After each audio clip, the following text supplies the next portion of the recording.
So I came across two very interesting news articles. Well, it's an updated article, and I'm so happy to see this. This is one of the things I've been preaching on this YouTube channel.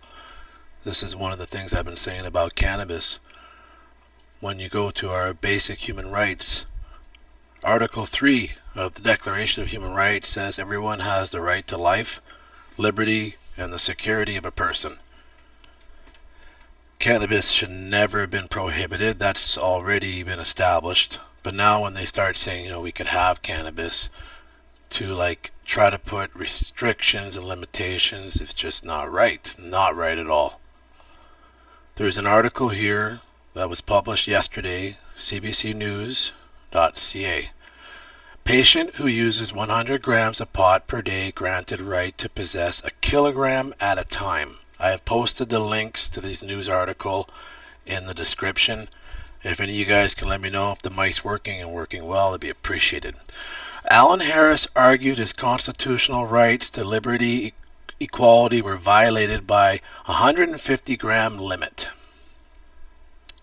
The federal court has ruled that the 150-gram limit on possession of medical cannabis violated the constitutional right of a man who is allowed to use 100 grams a day, or about 3 kilograms per month.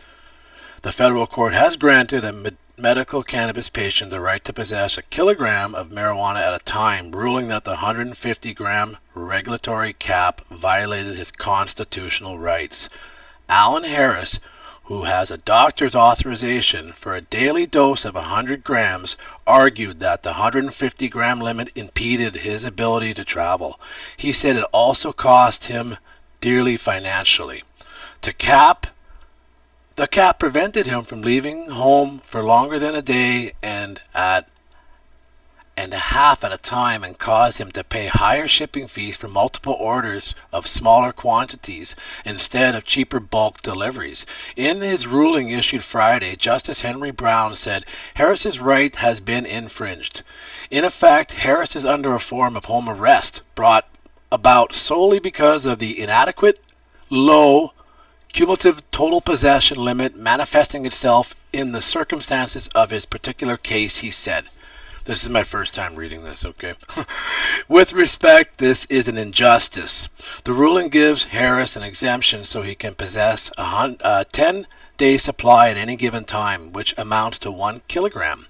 Brown noted that the amount Harris is permitted to consume is extraordinarily high, totaling about 3 kilograms a month. According to the judgment, Harris did not state the nature of his illness or why he needs so much medical cannabis. This is amazing. But Brown said the quantity required to meet his health needs is for the prescribed health care professional to decide, not the court. Oh, yes. Irreparable harm. Harris established he had endured irreparable harm because his mobility and equality rights were breached in what amounted to unlawful discrimination. Cannabis activist Jody Emery said 100 grams would make about 200 smaller joints at about half gram each, or about 100 bigger 1-gram joints. Large prescription doses are usually for patients who need a substantial amount of the dried product to make food items and other consumables, she said. If you guys, like I say, if this mic's working, let me know. I might even put a typed message here. If this mic is working, let me know. I just shouldn't assume it is. Let's see here. Yeah, large prescription. Emery said that doesn't think there should be any limits on medical cannabis possession or transport because it's a plant that poses little or no risk. Medical weed under attack. Medical cannabis has been under attack by government for decades, and it is only through the courts that patients are granted protection from harmful, unjustified cannabis prohibition laws, she said. Dr. Jürgen Rim is a senior scientist at the Center of Addiction and Mental Health. He said that while there's nothing wrong with allowing a patient a 10-day supply of a medication, the federal government should revisit the regulations and start putting the same scrutiny on medical cannabis as any other medication. There's an updated article of this. Wait till you see this. This was yesterday, okay, July 4th. The guy won, and he went back the next day and said, "You know what? Not enough. I want 3 kilograms now. That's my man. That's my dog." So anyways, currently medical cannabis law regulations are a mess, he said. The amount of cannabis in this case seems very high, but aside from this, to allow 10-day supply to any medication does not raise a problem. And there will be very few cases like this in Canada, so I see no problem. Jack Lloyd, a Toronto-based lawyer specializing in marijuana cases, called the limit on possession arbitrary. That's what I've been saying. He said he's pleased with the favorable federal court ruling, but added he would like to see more C-class exemptions for people with medical conditions, class exemptions, like everybody, class action here. To litigate this matter every time it arises would exhaust the people it affects the most, of course, and the courts and the taxpayers, right? Many of whom are chronically ill and unable to defend themselves, especially if required to go through a lengthy court process. Jeez, it'll bankrupt some folks. A spokesperson for Health Canada would not confirm on the court decision, saying only that all public possession and shipping limits under the Cannabis Act and regulations remain in effect. Fuck you, Health Canada. The legal cap for possession on recreation marijuana is 30 grams. Possession, production, distribution, and sale outside the rules could lead to criminal penalties ranging from a ticket to prison sentence of 14. That's 14 years. Hey, so pardon me, I'm getting excited. I've never read this before. I wanted to read it for you guys live. So this guy, he's got, let's see, a ruling here that he can have now carry with him up to 100 grams a pot. Oh, he consumes that a day, so he can carry up to 1 kilo at a time. But he's not happy. He says, "You know what? I'm going back for more." The next day, Vancouver man seeks legal right for 3 kilogram supply of medical pot. Patient who uses 100 kilograms of cannabis a day continues legal battle after earlier victory overturned. A Vancouver man is seeking the legal right to have a 30-day supply of medicinal cannabis when a 100-gram dose each day, the amount to 3 kilograms. A Vancouver man's victory to the right to possess a kilogram of medicinal pot was short-lived, but he's pressing on with a legal fight to have a month-long 3 kilogram supply. Allan Harris, who goes by Jeff, uses 100 grams of cannabis a day to manage chronic pain. I can see that, if you're making extracts. CBC News reported this week the federal court had ruled that the 150-gram regulatory cap on possession violated his constitutional rights and granted him an exemption to have a 10-day supply. That decision was subsequently overturned by the Federal Court of Appeal after a challenge from the Attorney General. Before the reasons for the initial decision were made public. Does it sound like maybe they shot him back down, so he's going to go back asking for more? Harris, we're going to have to read these articles after you guys and talk amongst yourselves. Like I said, this is new to me. Harris is the lead plaintiff in the legal challenge for the right to possess a 30-day supply along with several other patients, including one person who was authorized by a doctor to have 200 grams a day. That man is not allowed 1 day's supply. That doesn't make sense. So you're allowed to have 200 grams a day, but he's restricted to even having a day's supply. He's got to order, twice a day because of our fucked up federal government. That man, so there's no other medication that's based on amount, Harris said. Why am I able to get 30 days of any narcotic, but I can't have 10 days or 30 days of my cannabis? Harris, a 50-year-old accountant, pointed out that there are limits to the amount of liquor, cigarettes, or junk food one can buy, and that prescription drugs are typically allotted by how long the supply will last, not by mass.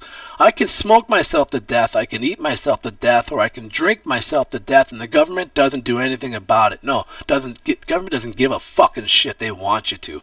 But when it comes to cannabis, then we've got to be protected, he said. Higher shipping fees. Harris makes oil, like me, from the cannabis, then puts it in a gel cap, like me, with coconut oil.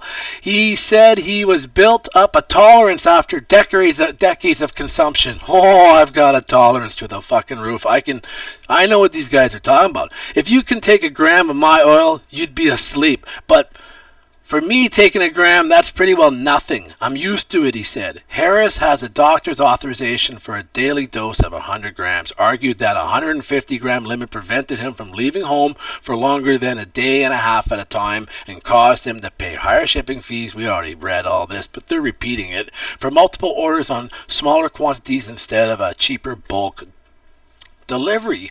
Pot edibles could lead to higher life insurance premiums. In reasons for the May ruling issued Friday, Justice Henry Brown said Harris's right had been infringed, calling it an injustice and saying that Harris was effectively under a form of house arrest.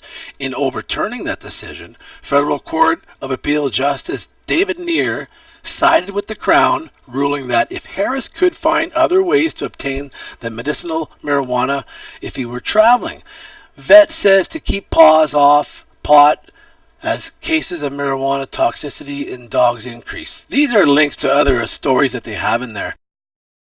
If he was granted a constitutional exemption, others would likely seek and obtain the same right. You're damn right. That's why I'm telling all of you to rise up and do the same. He wrote that would mean that the 150-gram limit would effectively suspend a large number of people from undergoing a full constitutional review. The Attorney General alleges that by granting Mr. Harris's request for a constitutional exemption, the federal government order causes irreparable harm to the public's interest. I agree, Neer wrote. The justice also noted that the 150-gram public possession and shipment cap was brought in address that increases risk over theft, violence, and diversion associated with possession of large quantities of cannabis. Basically, in the last paragraph, they're saying they don't want to have large quantities of cannabis like sent to customers, because then if somebody knows, oh shit, there's a 3-kilogram package going out, they might try to rob it. But this guy here, he fought, he got it right. It sounds like he got overturned, but then he's going back saying, you know, well, I'm coming back fighting, but I'm not fighting for that 1 kilo anymore. I'm fighting for 3 kilos now. And this guy represents, so many people. I'm so glad he came forward. I'm so glad. I've been saying somebody's going to come forward. Somebody's going to fight for their basic human right. Nobody on this planet has a right to tell you what you do with your body. If you want to sit at home and jerk off all day, sorry, but nobody has a right to stop you. If you want to smoke pot, if you want to smoke, if you want to do, it's your body. Do what you want to yourself and don't let anybody stop you. And if you can at least prove that you have a medical condition and this is helping you, you could not be seen as a criminal. Everyone has a right to life, liberty, and security of person. And the reason why I brought up that reference was because with a pot video I seen a long time ago, this is about controlling self-morale. You can't control self-morale. You can't control somebody and what they want to do to themselves. So, governments of this world out there, fuck you. Quit violating our basic human rights. These guys here, I hope you keep pressing on, fighting for what's ours. Peace, love.